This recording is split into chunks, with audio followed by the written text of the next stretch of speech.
Salut, c'est Joshua, joshuamatei.fr. Dans cette vidéo, on va aborder la question de la structure d'une campagne sur Facebook.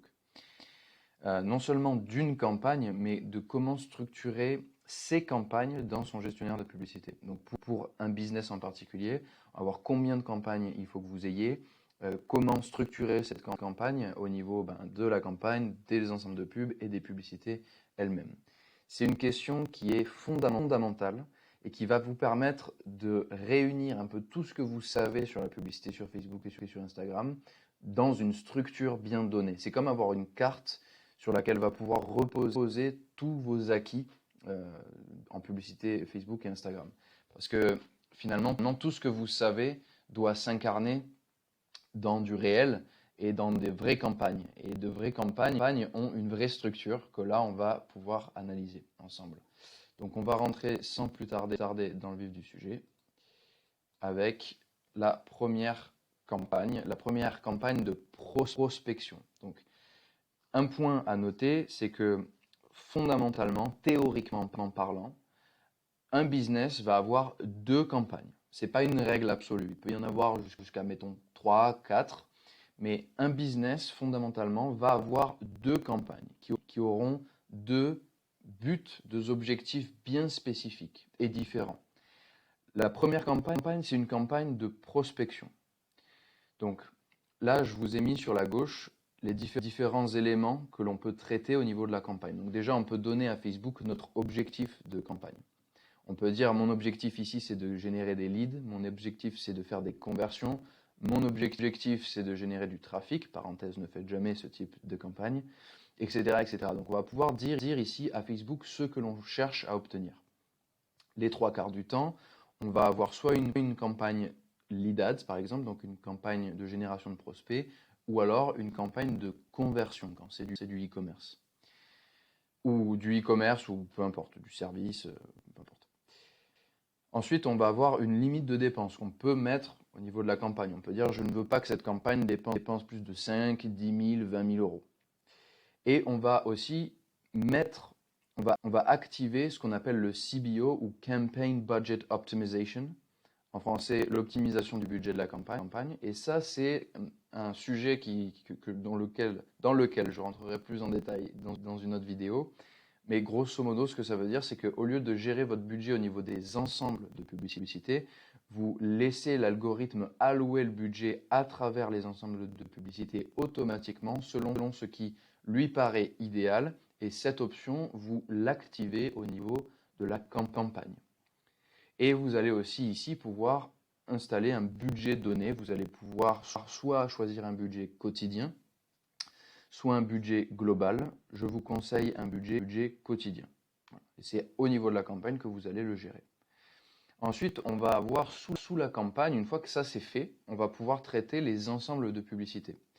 Et c'est là qu'on va traiter les audiences, le pixel. Donc c'est par exemple si vous avez un objectif de campagne de conversion, au niveau de l'ensemble de pubs, vous allez dire quel pixel utiliser pour traquer les aléas, les allées-venues sur votre site web, par exemple. Vous allez aussi pouvoir appliquer un événement de conversion particulier. Et là, dire, par exemple, à Facebook, je veux que tu optimises cet ensemble de publicité pour que cet événement arrive le plus souvent possible. Par exemple, un achat. Vous pourriez dire, mon événement de conversion favori, c'est l'achat. Vous allez indiquer ça au niveau de l'ensemble de publicité et Facebook fera en sorte de générer un maximum d'achats. Ensuite, on va aussi pouvoir déterminer le calendrier au niveau d'un ensemble de publicité. On va pouvoir dire quand est-ce que l'on veut que commence la diffusion pour cet ensemble de publicité et quand éventuellement on souhaite qu'elle s'arrête. On va aussi pouvoir déterminer quel placement on veut utiliser. Donc, est-ce qu'on veut diffuser nos publicités que sur Facebook, que sur Instagram, sur l'Audience Network, etc., etc., etc. Et on va aussi pouvoir proposer au système de contrôler notre coût. Alors ça, c'est si on utilise par exemple un plafond de coût, un plafond d'enchères. Par défaut, on va avoir une option ici qui s'appelle coût le plus bas. Je rentrerai dans le détail sur tout ce que ça veut dire dans d'autres vidéos. Ça, c'est pas le sujet ici. C'est juste pour dire que c'est ici que ça se passe. Donc là, ce qui est important de comprendre ici, c'est surtout ce point-ci là, c'est que on va choisir notre premier intérêt comme audience dans cet ensemble de pubs. Et ensuite, on va dupliquer à terme, donc pas là, hein, mais on va dupliquer à terme ce premier ensemble de publicités pour mettre l'intérêt 2, 3, ensuite par exemple une audience similaire 1 et une audience similaire 2.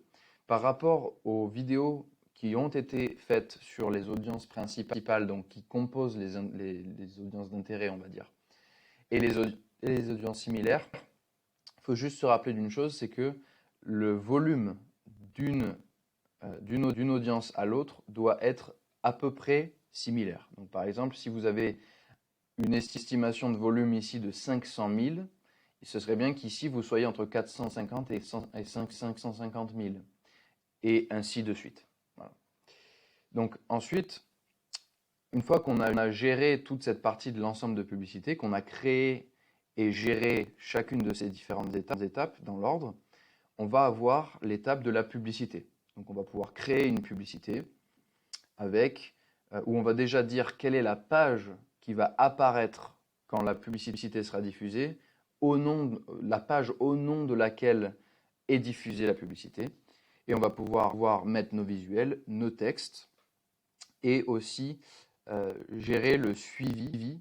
Donc là, le suivi, ça va être si par exemple vous voulez mettre, bon, c'est des détails un peu techniques qui vous intéresseront pas forcément, mais déjà vous pourrez, principalement ce que vous pourrez faire, c'est rajouter des paramètres UTM à vos publicités. Si vous utilisez Google Analytics, ça va vous permettre de savoir d'où est venu le clic, donc de quelle plateforme, en l'occurrence Facebook, de quelle campagne, de quel ensemble de pubs et de quelle pub.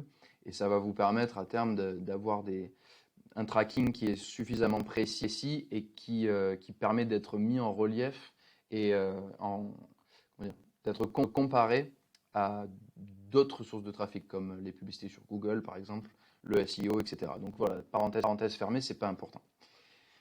Ensuite, on va avoir la pub 2, parce qu'on se rappelle que sous un seul ensemble de pubs, on va pouvoir avoir plusieurs publicités. Donc dans l'idéal, on n'aura pas que 2 pubs d'ailleurs. On aura au moins 3, voire 4 publicités, et idéalement avec des formats au niveau des visuels qui seront différents aussi.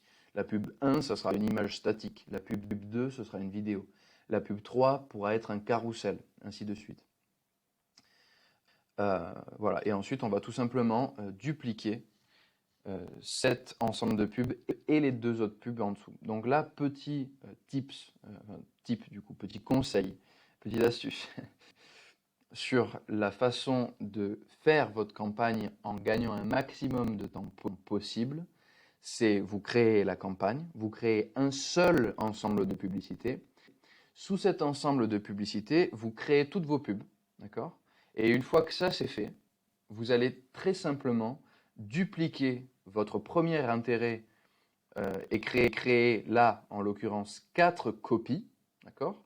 Et vous allez ensuite ne changer qu'un seul élément dans chacun de ces ensembles de publicités qui sera tout simplement l'audience que vous ciblez. Donc vous allez changer l'intérêt 1 par l'intérêt 2, l'intérêt 1 par l'intérêt 3, l'intérêt 1 par audience similaire 1 et l'intérêt 1 par audience similaire 2.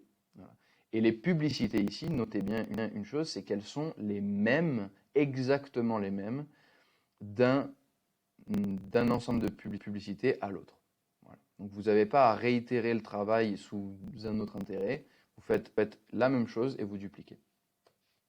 Ensuite, on va avoir la deuxième campagne. Au niveau théorique, encore une fois, parce qu'on peut avoir 3 campagnes si on est par exemple sur des publicités dynamiques reciblées sur du e-commerce où on veut montrer précisément le produit qui a été vu par un visiteur sur notre site web, parenthèse fermée.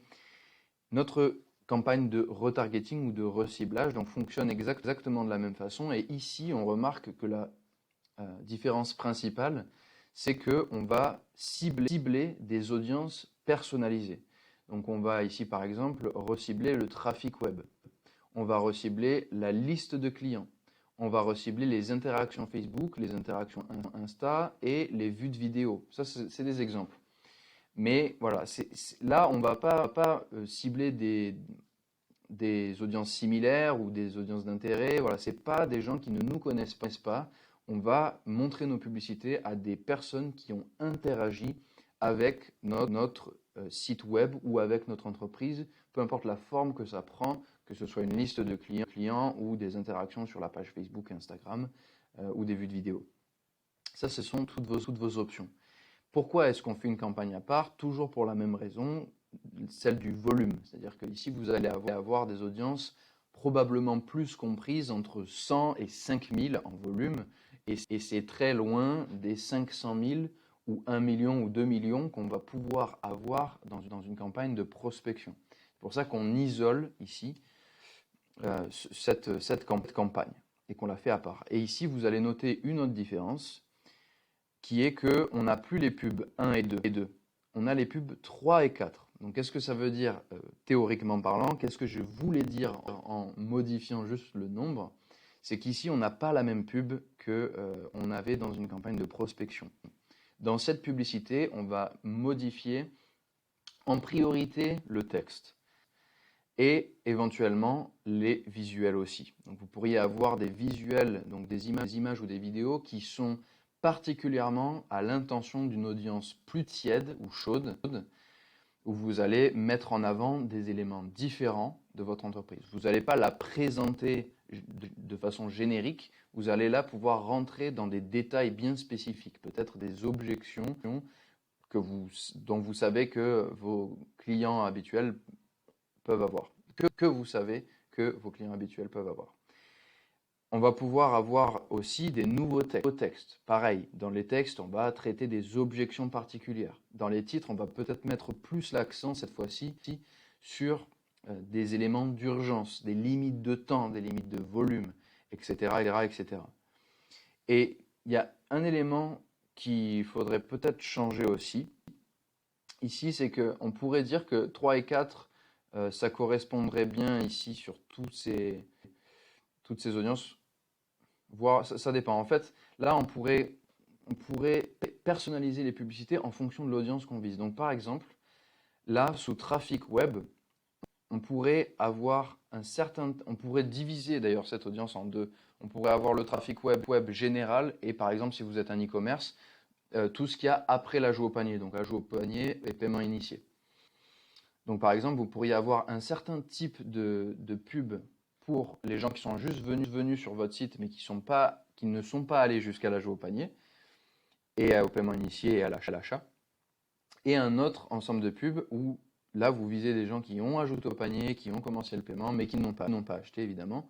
Et vous allez pouvoir adresser d'autres points, peut-être plus forcés ici, sur des objections liées au prix. Alors que si vous êtes encore sur le trafic web, mais qui n'a pas ajouté au panier, donc pour ça, il faut exclure. Je crois avoir expliqué comment on fait ça dans les vidéos sur les audiences. Si je ne l'ai pas fait, je ferai une autre vidéo expliquant comment on exclut quelqu'un d'une audience. Donc en l'occurrence, là, on pourrait avoir une audience trafic web où on exclut ajout au panier et paiement initié. Et là, on va dire le wording, la rédaction, le texte va peut-être plus se focus sur les bénéfices de votre produit, par exemple. De même, bon, les interactions Facebook, Instagram et les vues de vidéos, je pense qu'on pourrait avoir le même type, grosso modo, de texte et de contenu dans le texte que tout ce qui va être trafic web hors ajout au panier, hors paiement initié. Et on va pouvoir éventuellement même, et ça j'ai eu pas mal de succès par le passé sur ce type d'ensemble de publicité et de pubs, pour la liste de clients, on peut avoir encore d'autres pubs, encore différentes, où on va pouvoir par exemple adresser une offre particulière à ces personnes qui sont vos clients en les remerciant notamment de leur fidélité par exemple. Ça c'est quelque chose qui peut assez bien fonctionner si c'est fait en parallèle d'une campagne de mailing où vous allez par exemple proposer exclusivement à vos clients existants 15% de réduction avec tel ou tel code, et vous allez pouvoir récupérer ce code et reprendre les mêmes mots que vous avez utilisés dans votre mail et diffuser des pubs sur Facebook en disant merci à vous, chère clientèle fidèle, voici un code que seul vous pouvez utiliser pour obtenir 15% de réduction sur notre site internet. Voilà, donc ça, c'est quelque chose qui peut bien marcher. Vous n'êtes pas obligé cependant de rentrer dans le détail à ce point-là. Vous pouvez très bien faire pub 3 et 4 sous chacun des niveaux d'ensemble de pub. Ça peut aussi marcher. Je ne dis pas que la deuxième technique va augmenter drastiquement vos résultats, mais ça peut avoir son intérêt. Voilà un petit peu donc comment on structure ces campagnes. Pour résumer, on va avoir une campagne de prospection pour présenter notre entreprise à des gens qui ne nous connaissent pas. Et on va avoir une campagne de retargeting pour continuer à parler à des gens qui connaissent notre entreprise et qui ont émis un intérêt pour notre produit ou nos services par une interaction donnée, que ce soit en allant sur notre site web, en likant notre page, en commentant sous une de nos pubs, en regardant notre vidéo pendant un certain temps, etc. etc. Voilà un petit peu comment on structure une campagne Facebook. J'espère que cette vidéo a été suffisamment utile, qu'elle vous a éclairé sur la question de la structure d'une campagne. J'aimerais vous demander de cliquer sur le bouton j'aime sous la vidéo et de vous abonner à la chaîne pour plus de vidéos dans ce genre. Et je vous dis à très bientôt dans la prochaine vidéo.